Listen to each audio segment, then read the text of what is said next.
Fanny here once again. Welcome to DFS Zone, your source for daily fantasy sport lineup advice for the NFL and the NBA.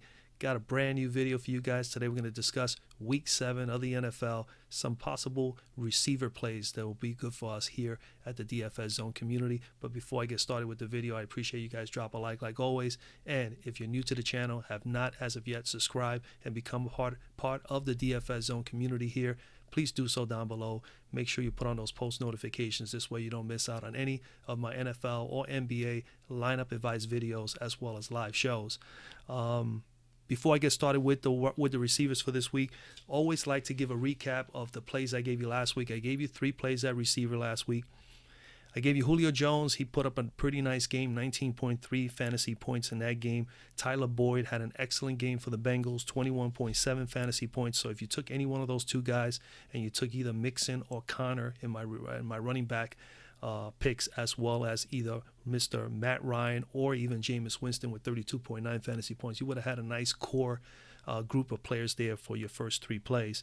My last play was one of my more of a value play, a little less expensive receiver, was Deshaun Jackson. Definitely wasn't a great matchup. He did not put up the big numbers. I expect him to be in that 15-16 fantasy point range. He did put up 10.4 fantasy points.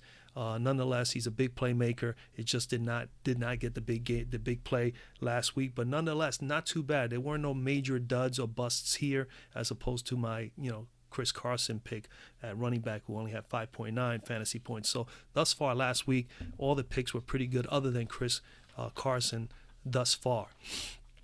This week, man, a lot of good plays. Obviously, Adam Thielen going up against my Jets. But again, I'm a little worried about Adam Thielen this week.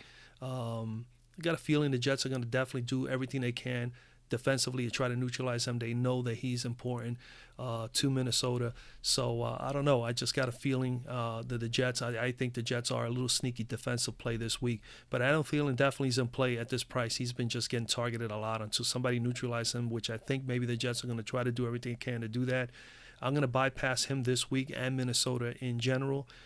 Coming all the way down here, I think Mike Evans is in a good spot against Cleveland, but I'm going to go with Robert Woods of the Rams. I've been on the Rams this whole week thus far. I pretty much have given you Jared Goff. I definitely gave you Mr. Gurley. I think he's a fine play. And I think Robert Woods here, the correlation with him, making sure that I pair him up with Mr. Goff is the right thing to do. And out of all the receivers, we do know that Cooper Kupp is out this week, so that makes Robert Wood even more intriguing, just as well as Brandon Cooks. But I'm going to go with Woods here.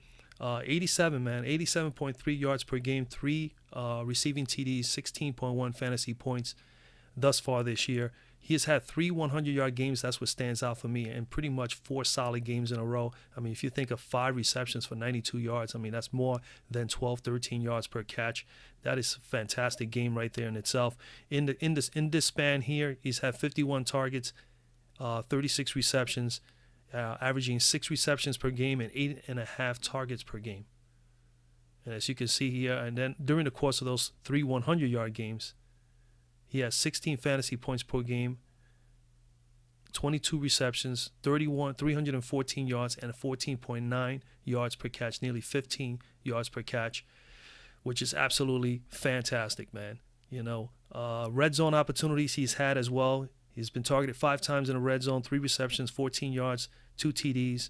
Overall, man, he is the 7th leading receiver in the NFL as far as receiving yards. So he's having an excellent year. Yeah, this is a great matchup against San Francisco coming in.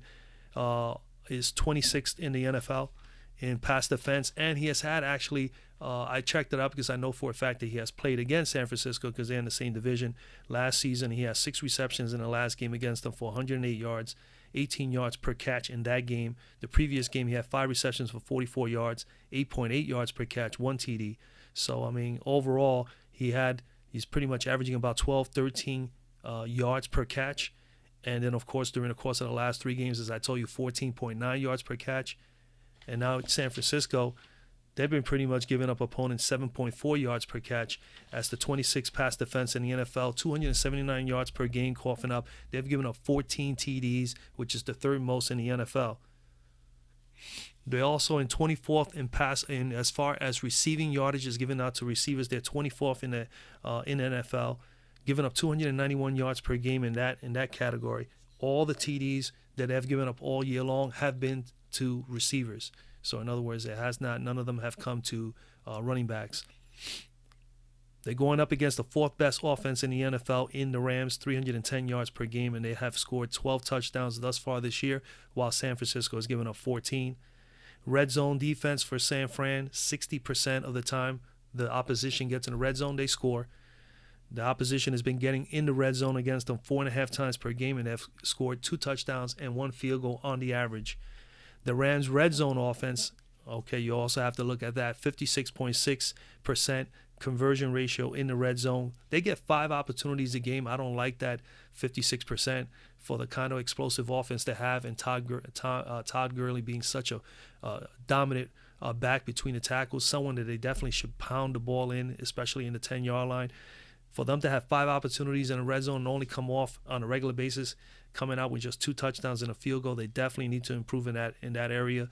But nonetheless, I just love Robert Woods. I think it's a great matchup. I think he's going to get a lot of opportunities. I can see the targets are there, and obviously the catch percentage is good too. 10 targets, 7 receptions, 7 and 5, 5 and 5, 11 and 10, 9 and 6. Other than his first game of the season where he had 9 targets, only had 3 catches, he's been pretty consistent and pretty solid. Definitely need to get in the end zone. That's really the missing link here, is him getting in the end zone a little bit more. But with no Cooper Kupp, I think he's a definite excellent play this week for the Rams in this matchup. My next guy that I'm going to talk about is, my next guy that I like is also in a pretty good matchup. You got to pick on the New Orleans Saints a little bit. I'm going to go with Michael Crabtree. I could very easily vouch for John Brown, but I'm going to go with Crabtree here. I think he's made a big difference in his team offensively. I mean, Baltimore has become a better offensive team this year than they have, especially passing. I think they're like the 9th best. Actually, they are the 9th best passing offense in the NFL right now, which is definitely pretty darn good. But what I like about Michael Crabtree, 57.2 receiving yards per game, 2 touchdowns. He's averaging 10.2 fantasy points per game. As you can see, he has averaged that pretty much in the last 2 games, and he did have an 11 spot right here at the beginning of the year. What I've been loving the most is this right here. In the last 2 games, 21 targets, 12 receptions. Definitely need to get a better catch percentage going there, but over 150 yards. Just need to get in the end zone. It's the only drawback. He got it in the end zone this past week, 1 touchdown. But nonetheless, if he gets in the end zone on a regular basis, he will be at a 15-16% average on a regular basis as far as fantasy points. And that's all some of these receivers need. And he is in that position right now where last week, 9 targets, 6 receptions, 93 yards against Tennessee, had that 1 touchdown, 18.3 fantasy points. I love it. He has had 55 targets over the course of this time, 30 receptions, 2 TDs, like I said. He's at, in the last 2 games, he's had pretty much a 10 spot, as you can see. 14 average in the last, when you combine these two, it's probably about 14 fantasy points over the last 2 games. And like I said, their pass offense is number 9 in the NFL right now in passing offense, having 9 TDs, 294 yards per game. They're going up against New Orleans, and as we know, New Orleans is not that good. New Orleans is 17th in the NFL in pass defense, 298 yards per game, coughing up 9.1 yards per catch, which is the 2nd most in the NFL. 15th in receiving yards allowed this year, 313.4 yards per game, 11 touchdowns. Against receivers' fantasy points, they have allowed 53.7 DK and 44 Fanduel points thus far this year, which is just an enormous number. Red zone opportunities, their defense have given up 73.3% of the time the opposition scores on them in the red zone as far as a touchdown. They're averaging 3 opportunities per game and putting 2 touchdowns in per game. Baltimore comes in the red zone, 69.5% conversion, pretty much almost 70% in the red zone, 3.5 opportunities per game, pretty much a little bit more than what the the Saints have been giving up all year, and they have scored at least 2 touchdowns and a field goal. So they have an excellent opportunity. They also have some good red zone targets, and Javarius Allen as well as Alex Collins. I mean, Baltimore is a really nice little balanced team. They got a good defense, and their offense is coming along. They're not explosive, but like I said, 9th in the NFL in offense as far as passing is concerned is really a major improvement for them, especially adding Crabtree and Mr. Brown were definitely big pickups for them. And of course, Mr. Snead as well. Pretty much the whole receiving corp is new. But that's what I like here, man. I like Michael Crabtree. I think he's my second choice this week. My third and final play is I'm going back to the wall again with Deshaun Jackson, man. He didn't get the big game last week, but I just love the fact that he's just a big playmaker. His numbers are just really outrageous to me, man, when I look at them. You know, Deshaun Jackson, 6,700 right here on FanDuel. On DK, he's 5,800. Of course, over here just to show you guys. He's averaging 100 yards per game thus far this year, receiving yards, 3 TDs, pretty much 16 fantasy points per game.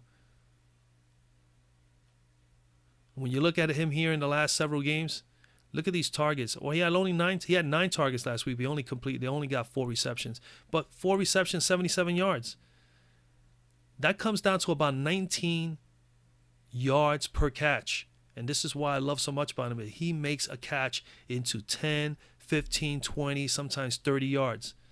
And he's capable of breaking the big one at any given time. Now, granted, he's been touchdown scoreless in the last 3 games. But nonetheless, they're still targeting him. I still see him getting those opportunities. And he doesn't need to have 8, 10, 12, 13 targets. He just needs to get 1 or 2 in the end zone. And he's going to be good to go to get you 20 fantasy points. And that's the danger, and that's the beauty that I like about Deshaun Jackson. Check out these numbers. And here in the 112 game, 5 receptions, 112 yards. Check that out, man. That's 22.4 yards per catch. The 129 over here for 4 receptions and the 1 touchdown, that was 32.2 yards per catch. And the 146 is 29.2 yards per catch. So you're getting that kind of yardage per catch. He's definitely a big playmaker. And he's been doing this for years. I mean, he's been around 9, 10 years in the league. And he has still got great speed. And he is still very explosive in the open field. And he's definitely fast enough to get behind some of these cornerbacks and defenders in his league. And he's been doing it for quite a while, man. But 31 targets, 21 receptions, and putting up these kind of numbers, 15.6 yards per catch is big playmaking ability. And then, of course, like I said, these 4 games, that 77, 112, 129, 146, anywhere between 19.2 to as high as 32.2 yards per catch is explosive. So I think this week he'll have another chance to do that all over again. And that's the whole thing. As far as in the red zone, he really hasn't had any targets in the red zone. He's been targeted twice, and he has not gotten in. So I'm not going to mention much about that. The deal, again, is because of his explosiveness of getting open in the open field and being able to just take it to the house from 30, 40, 50 yards, puts him in a position that he normally doesn't get targeted in the red zone. But Cleveland, 21st in pass defense, 268 yards per game, 9 TDs. They're pretty much giving up 7 yards per catch. And now you look at that 7 yards per catch, that's pitiful. Again, not too bad for them defensively, 21st. But when you got a guy that's averaging 15.6, there is obviously an opportunity there for Deshaun Jackson to do something. All right. Receiving defense, Cleveland also 21st, giving up 287.8 yards per game to receivers with 12 yards per catch. So now the yardage has gotten bigger against receivers as opposed to overall pass offense. So 12 yards per catch, and we got a player here, Deshaun, is averaging 15.6. Versus wide receivers, as far as fantasy points, they're 8th in fantasy points allowed to receivers, which is quite a bit. DK 42.3 fantasy points, Fanduel 33.3 with 7 TDs in the red zone. They have definitely done a pretty good job, Cleveland, that is, as far as not allowing opponents to score too many touchdowns. 54% of the time the opponents score a touchdown. 4 opportunities per game and pretty much 2 touchdowns. Tampa Bay's offense, 55%, definitely needs to be better. They get 4 opportunities a game, and they're doing the same thing, only getting 2 touchdowns per game. So something's got to give there. They're both giving up 2. Let's see if Deshaun Jackson can get one of these in here. I think this is the week. And remember, if you look at 10 and 13, if you put in one touchdown there, he's got now 16, 17. And over here, you'll have, 18, 19. And that's the difference. He's just not getting in the end zone, but he is very much capable of getting in the end zone any given Sunday. So hopefully this Sunday he'll be able to do it. He's my third choice. That's pretty much it. There are a couple other receivers that I do like. Like, again, I do like in the same game, the Cleveland game with Tampa, I definitely like Jarvis Landry. There's a couple of guys. Kenny Golladay is another one I'm looking at. I will be looking at over more receivers during the course of the next day or two. When we have the live show on Saturday, if I feel I need to change any one of these three, I will change them just like I've done in the past, and I'll notify and let you know then if I make any changes or I'm adding anybody else to the list that I think. And then, of course, we will go over value plays. There may be some other value plays in other positions as well. We'll go over that as well on the live show Saturday night. But that's pretty much it for this video, guys, man. I hope you drop a like. Definitely, if you have not subscribed to the channel, please do so. So this way you do not lose out on any of my NFL videos, as well as NBA, which is covered throughout the entire season, which we just started. I dropped the first NBA video today. We have another video for you coming up. Tight ends and defense is coming up shortly, so be on the lookout for that. Other than that, that's it. I'll see you guys on the next video.